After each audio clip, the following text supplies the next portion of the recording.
So we got some brand new Transformer listings here to talk about today. These were listings that initially I was hesitant to talk about because there was no confirmation legitimately of where these came from.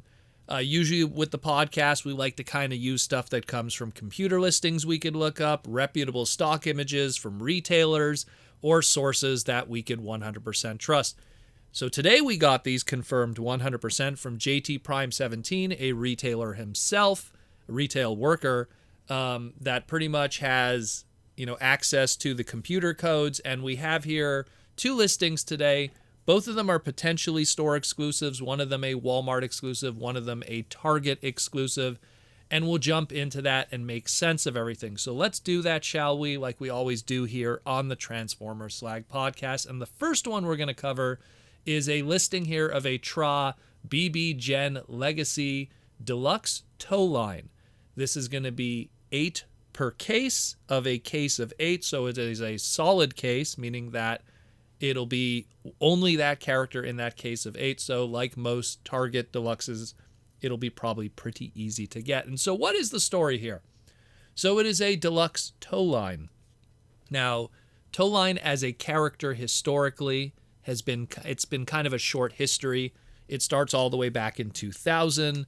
There was the Car Robots Transformers series. There was a character called Wrecker Hook. He appeared in literally 2 episodes, and that was that.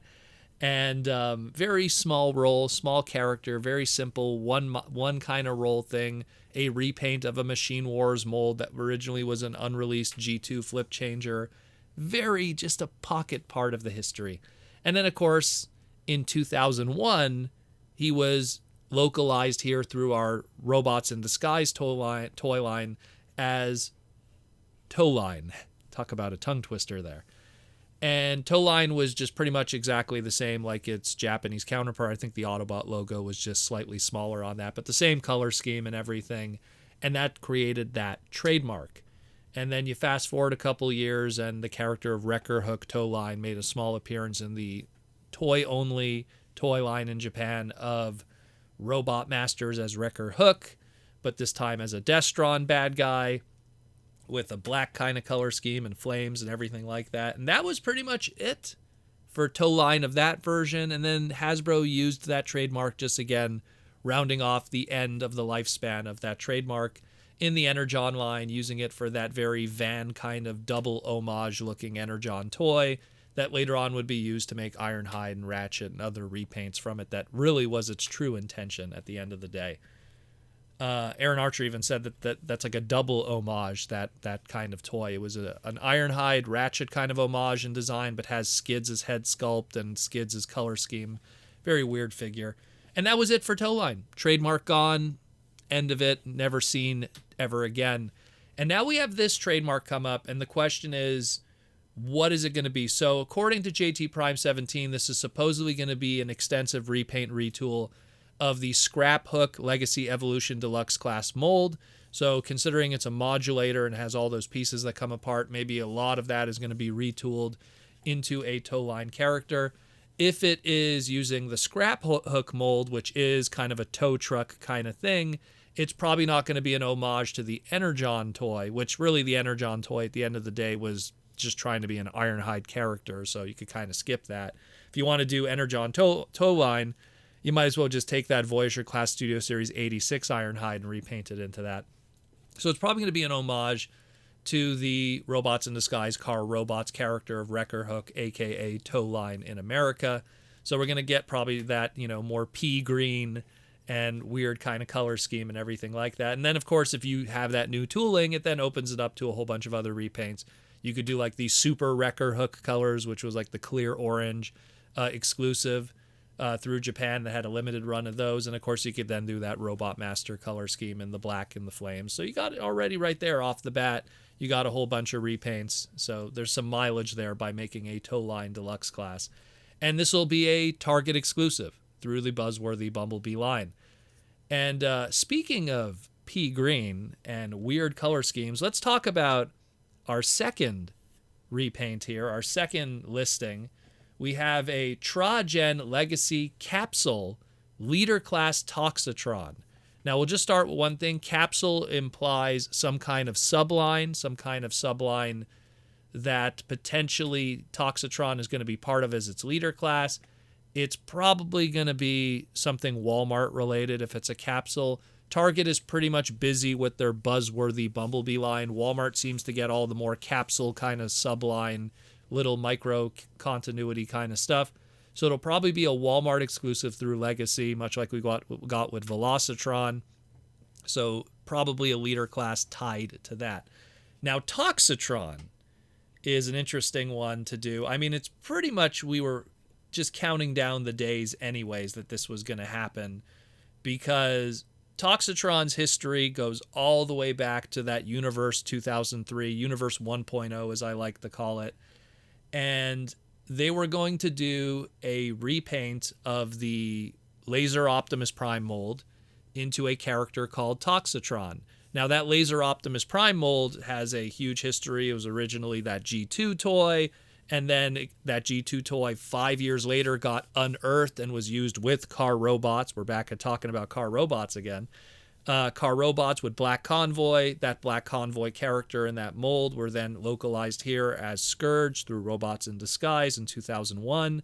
And then, of course, because that mold was fresh and, there still was G2 molds to be used all over, even in later, Transformer stuff in the early 2000s, they were going to do a Toxitron repaint, which was going to be this weird, purple and pea, almost Constructicon color scheme. We didn't really know the story with it. It was probably going to be a late 2005, maybe even 2006 item for the Universe line, but all of that got canceled due to low sales of the Universe line and it being canned in the end. And that was it. And then, of course, they would use that laser rod mold that Laser Optimus Prime mold later on with the reissue of Battle Convoy, aka Laser Optimus Prime in 2006 in Japan, which got a new stickers and color scheme. And then, of course, they also did the eHobby exclusive, the Ultra Magnus color scheme in 2006 too, which is a really cool figure.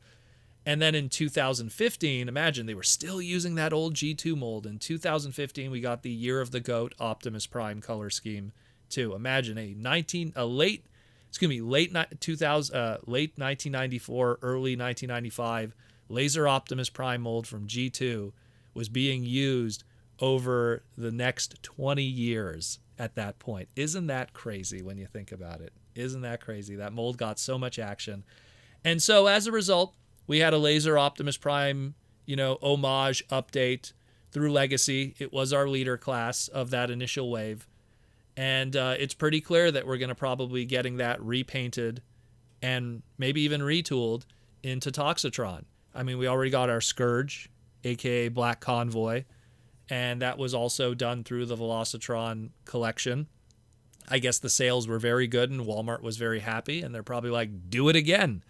So now we're going to get the Toxitron colors, and that's fantastic. I mean, considering, again, the Toxitron character, when you kind of look at his lineage even afterwards, in 2010, there was a brief mention of Toxitron in the Allspark Almanac that was supposed to be like some kind of combiner. But of course, Derek Wyatt was not a fan of the Allspark Almanac and creating these written characters that didn't even have art in some cases. So Derek Wyatt kind of retconned that all and then did his own thing in 2011 with Fun Publication and Bakon. And that was the 2011 Toxitron animated character.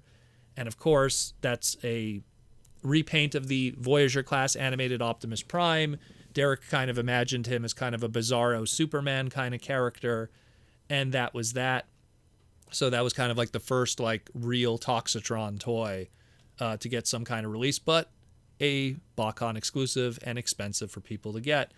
And then in 2016, Bakon and Fun Publication, but more specifically Fun Publication through their Collector Club, did the Toxitron through their Masters of Mayhem collection, which was that Toxitron was pretty much a parody of the Toxic Avengers, which was an old Troma movie through Lloyd Kaufman back in the day with Toxie and everything, kind of like a deep cut with the promotion and art and stuff. And that was just a result of pretty much Fun Publication originally having plans to do something with that Combiner Wars Motormaster mold. Originally, that Combiner Wars Motormaster mold on the sprue of the original tooling had an extra head on it. And they plan to use that extra head for a Nemesis Prime, Black Convoy, whatever homage through Fun Publication. Unfortunately, eHobby got to doing it first, and eHobby did their Scourge repaint, so the plans had to be changed, and thus Toxitron through this was born. And that Toxitron is, again, uses that new head sculpt, uses that wacky color scheme, and combines to make Wreckage, the combined team of that.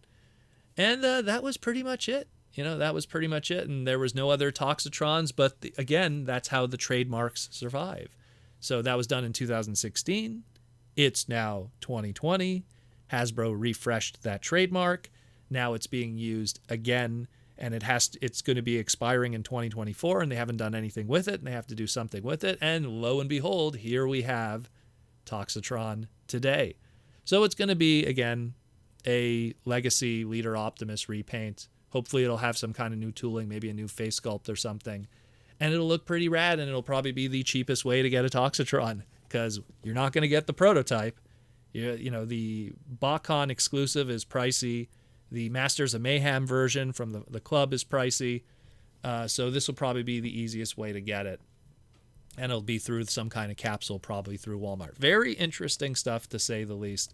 And I like that when you have these kind of unique characters getting new opportunities to be done. And again, through exclusives are usually the best way to do it, because the obscure characters could be created and the retailers pay everything up. Again, check out my segment about why, exclusives exist and how it benefits the fans, and especially from obscure characters and stuff. So pretty cool stuff. The last thing we're going to cover, and it's just a quick one, is more than a year ago, I think it was like January of 2022, we talked about the Transformers Authentic mini racers, and it completely went like black. We had no idea what was going on. The news just disappeared, and there was no announcement if this thing was even going to happen. And just recently, they started showing up in retail more than a year later after we reported it. And now, if you're interested, these were found in a Kroger.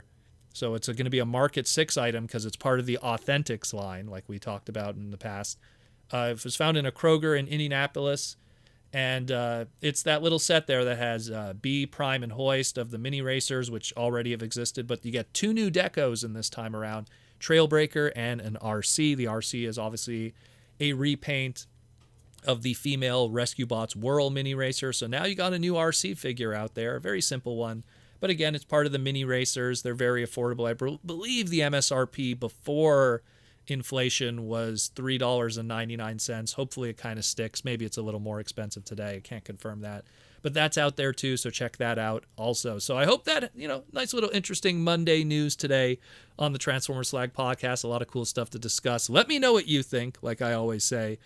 And we'll talk to you tomorrow with more news here on the Transformer Slag podcast.